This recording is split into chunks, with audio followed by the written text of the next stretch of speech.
Nagpatuloy ang pustahan ng dalawang magkalaban at sa pagkakataong ito ay si Lirot naman ang mamimili ng pagpupustahan. Dahil napaka-cute pala ni Lirot ay nagmistulang asong tigang si Leorio sa pagkasabik kaya ikinabahala ito nila Killua at Kurapika. Pinili ni Lirot na pagpustahan nilang dalawa kung isa nga ba talaga siyang babae o lalaki na ikinagulantang ni Leorio. Nagtanong si Leorio sa babae kung ano naman ang dapat nilang gawin upang mapatunayan ang kanyang tunay na kasarian. Papayagan siya ng babae na suriin niya ang buong katawan nito hanggang sa magsawa siya kaya abot langit ang tuwa ni Leorio mahilig. Kahit na malinaw para sa kanya na isang ang babae si Lirot ay pumusta pa rin siya ng 10 oras na isa itong lalaki upang malaya niya itong mahipuan. Nakumpirma ni Leorio na isa nga talagang babae si Lirot kaya natalo siya sa kanilang pustahan, subalit nanalo naman ang kanyang malikot na kamay. Sunod namang mamimili si Leorio ng pagpupustahan nila ngunit 10 oras na lang ang natitira sa kanila kaya nagseryoso na ang mukong. Walang maisip na ideya si Leorio kung ano ang pagpupustahan nila kaya nagmungkahi si Gon na pagpustahan nila kung isa pa rin ba siyang teenager o hindi na. Nagalit ang Tukmol dahil hindi pa daw siya ganun katanda at kakalabinsyam niya pa lang daw na lubhang ikinagulat ni Lirot. Akala kasi ng babae na isa na itong tatay dahil wala sa itsura ni Leorio ang pagiging isang teenager. Nakapagdesisyon na si Leorio at pinili niyang pagpustahan nila kung sino sa kanila ang mananalo sa Jack and Poy. Pumayag ang babae at pumusta ito ng 80 oras na ikinagulat ni Leorio dahil masyado umanong lugi ang babae kapag natalo siya. Naisip ni Leorio na baka sobrang husay ng babae sa Jack and Poy kaya gano'n na lamang ito ka-confident na manalo at ikinabahala ito ni Leorio at nagsimula na siyang magduda sa sarili niyang kakayahan.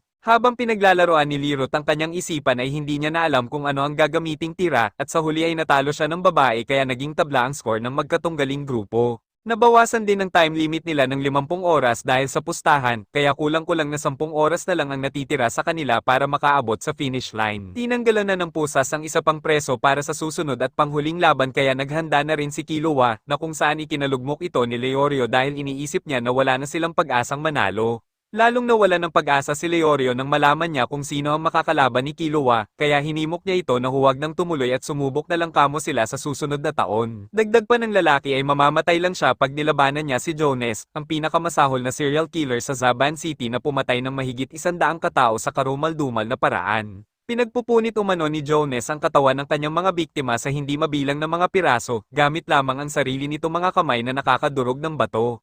Ngunit sa kabila nito ay walang pake si Killua at naglakad lang ito papuntang platform upang labanan si Jones. Nang magkaharap na ang dalawa ay tiniyak ni Jones kay Killua na pagpupunitin niya umano ang katawan nito, ngunit mas mabilis pa sa kisap mata ay dinukot ni Killua ang puso ni Jones na lubhang ikinagulat ng lahat. Nagwakas ang tag-ibang na laban, sa conclusion na nakapanig sa grupo nila Killua na may 3 ng panalo. Bago umalis ay tinanong ni Killua si Bendot kung gusto niyang magpapawis muna silang dalawa na magalang namang tinanggihan ng lalaki. Dito ay nalaman nilang lahat na hindi pangkaraniwang bata si Killua, lalo na nang sabihin ni Gon na nagmula si Killua sa pamilya ng mga bantog na assassin. Nagawang makausad ng grupo ngunit dahil sa natalo na oras ni Leorio ay nagkaroon sila ng penalty kaya kailangan nilang manatili sa isang kwarto ng mahigit 2 araw. May kakaunting oras na lamang silang natitira para marating ang unang palapag ng tore at makapasa sa ikatlong pagsusulit. Dahil hindi makatulog si Killua ay naglaro na lang sila ni Gon ng pillow fight habang nagising naman si Leorio sa mabahong paa ni Tompa. Nagsitawanan silang lahat habang galit na galit naman si Leorio dahil halatang sinasadya ito ng punggok. Habang dumarami ang mga nakakapasa ay nililibang naman ng grupo ang kanilang mga sarili upang hindi mabagot sa paghihintay. Pagkaraan ng 2 araw ay sa wakas makakalabas na rin ang grupo at halata sa mga itsura nila ang labis na pagkasabik, lalo na si Gon na agad tumakbo pagkabukas ng pinto. Ngunit matapos ang mahaba-habang pagtakbo ay sa platform uli sila dinala ng mga ruta na kanilang dinaanan, kaya muli na naman silang napasabak sa matinding takbuhan. Sa huli ay narating nila ang panghuling silid kung saan sa puntong ito ay masusubukan ng tatag ng kanilang samahan. May 2 ruta silang maaaring pagpipilian, ang X at bilog na kung saan pa siya pa rin ang nakararami ang masusunod.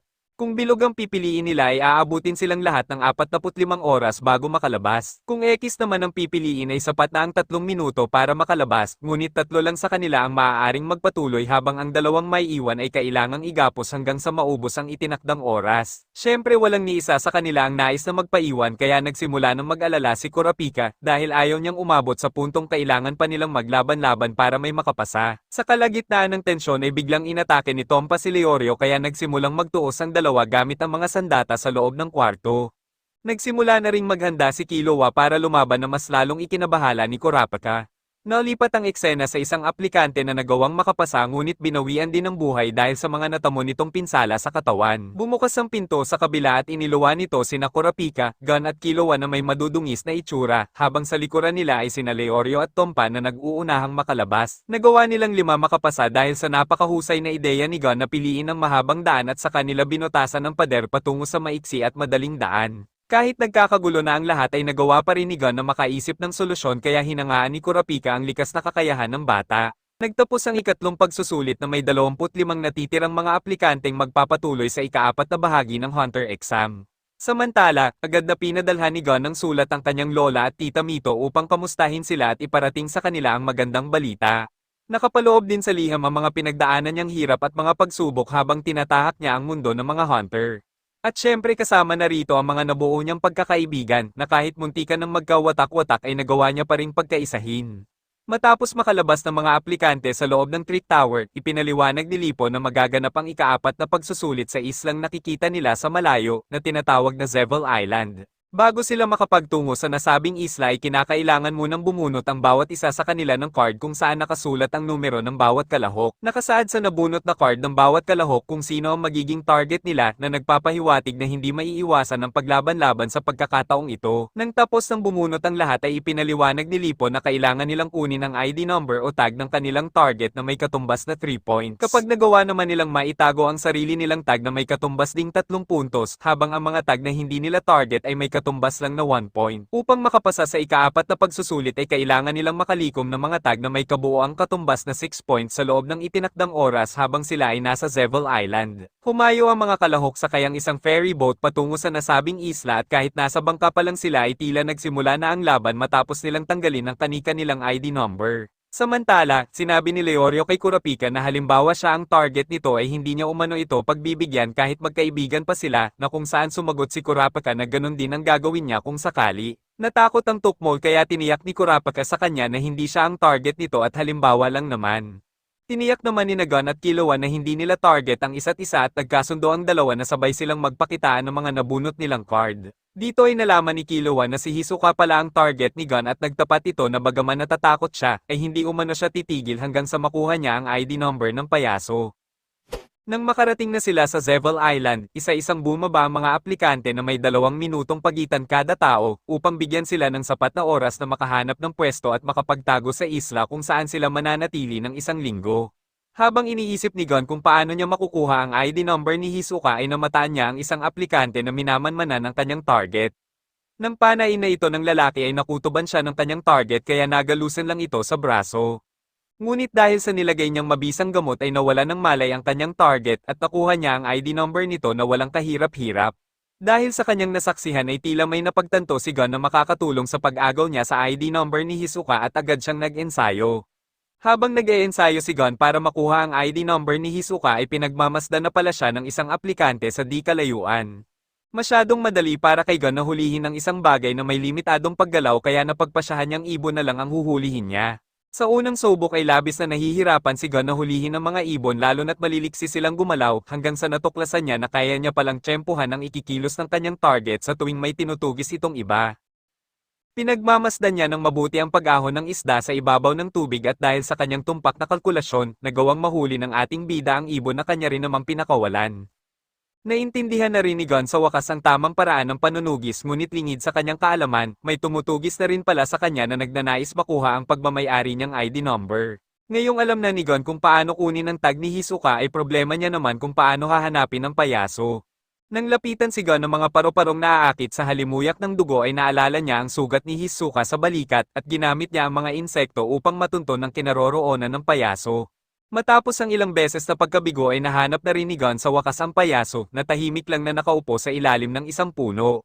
Pilit na kinalma ni Gon ang kanyang sarili sabay kubli ng kanyang presensya na kung saan ang kailangan niya nalang gawin ay obserbahan ang kilos ni Hisoka. Samantala, naudlot ang pahinga ni Leorio nang may gumalaw sa talahiban at lumabas ang punggok na si Tompa. Ipinakita niya kay Leorio ang kanyang card upang patunayan na hindi siya ang target nito at ganun din ang ginawa ni Leorio. Nang matiyak na hindi nila target ang isa't isa ay nakipagsundo si Tompa na kanina pa palang kumukulo ang tiyan sa sakit dahil sa nakain na prutas. Sasabihin niya umano kay Leorio ang mga bagay na alam niya tungkol sa kanyang target kapalit ang hinahanap niyang gamot para sa kanyang karamdaman. Bilang nangangarap maging doktor ay buti na lang ay merong gamot si Leorio para sa lahat ng uri ng diarrhea, ngunit hiningi muna ni Leorio ang impormasyon bago ibigay sa punggok ang gamot. Idinetalye ni Tompa ang itsura, strategy at pati na ang kahinaan ng kanyang target at nalaman ni Leorio na isa pala itong babae na nagngangalang Ponzo, na kabilang sa 5 mga aplikante na gumagamit ng kemikal bilang sandata. Dahil parang bibigay na ang punggok sa tawag ng kalikasan ay pinaatras muna siya ni Leorio, ngunit nang buksan ng lalaki ang kanyang briefcase ay sinalakay siya ng kalaban at nakuha ng alaga nitong unggoy ang kanyang ID number. Lumalabas na kasabwat pala ni Tompa si Somi na siyang tunay na nagmamay-ari ng card na ipinakita niya kay Leorio dahil siya talaga ang target ng punggok. Hindi niya na rin umano kailangan ng gamot ni Leorio dahil may sarili na siyang gamot na lubhang ikinainis ni Leorio kaya naghabulan silang dalawa. Habang tumatakbo ang punggok ay sinipa siya ni Kurapika kaya bagsak ito at dalawa sila ni Somi na ginapos kasama na ang alaga nitong unggoy na nahuli ni Kurapika. Bukod sa nabawi ni Leorio ang kanyang ID number ay naagaw rin ni Kurapika ang tag ni Somi at Tompa na kanyang target kaya sa umpisa pa lang ay minanmanan niya na ito. Sa kabuuan ay may 6 na puntos na si Kurapika ngunit hindi pa rin siya maaaring maging kampante kung kaya't naisip ni Leorio na mas magiging madali ang misyon kapag may kakampi sila. Sumang-ayon naman si Kurapika sa sinabi ni Leorio kaya nagdesisyon ang dalawa na magkampihan sa natitirang 4 na araw. Samantala, napansin ni Hisoka na may nagmamanman sa kanya at inutusan niya itong magpakita, kaya inisip ni Gon na baka matagal na siyang naramdaman ng payaso. Dahan-dahan itong naglakad papalapit sa kanyang kinaroroonan na ikinabahala ni Gon nang biglang tumayo ang isa pang aplikante na si Gozo at hinahamon si Hisoka sa isang duelo. Unang sumugod si Gozo at sunod-sunod na inatake si Hisoka ngunit hindi man lang lumalaban ng payaso hanggang sa mapagod si Gozo. Naiintindihan ni Hisoka ang pagnanais ni Gozo na mamatay sa isang duelo ngunit hindi siya interesadong makipaglaban sa isang taong malapit ng mamatay. Malalim at malubha ang natamong sugat ni Gozo sa laban niya kanina ngunit hindi rin siya tinapos ng kalaban sa kabila ng kanyang pakikiusap. Sa galit ni Gozo ay nagtangka siyang sumalakay muli ngunit sa pagkakataong ito ay tinapos na siya ng nakalaban niya kanina na si Gitirakor. Lumalabas na magkakilala pala ang dalawang aplikante nang binigyan ni Gitirakor si Hisoka ng isang tag na may katumbas na 1 point. Balat kayo lang pala ni Gitirakor ang kasalukuyan niyang mukha at nang tanggalin niya ang mga nakatusok na karayom ay bumalik sa tunay at orihinal ang kanyang itsura. Dahil dumidilim na ay nagukay si Gitirakor ng lupa na gagawin niyang lungga kung saan siya matutulog hanggang matapos ang ika-4 na pagsusulit. Gabi na nang napagpasyahan ni Hisoka na manugis ng ibang aplikante na kung saan ay agad na rin kumilo si Gon upang sundan siya. Umakyat ng bundok ang payaso upang maghanap ng tutugisin, at sa kasamaang palad ay sina Kurapika at Leorio ang nahanap ng payaso. Habang tina-target ni Gon ang payaso ay binabalak naman nito na gawing target ang dalawa niyang kaibigan. 4 na araw na lang ang natitira bago matapos ang ika-4 na pagsusulit, ngunit magagawa kaya ng magkakaibigan na makaraos sa gabing ito.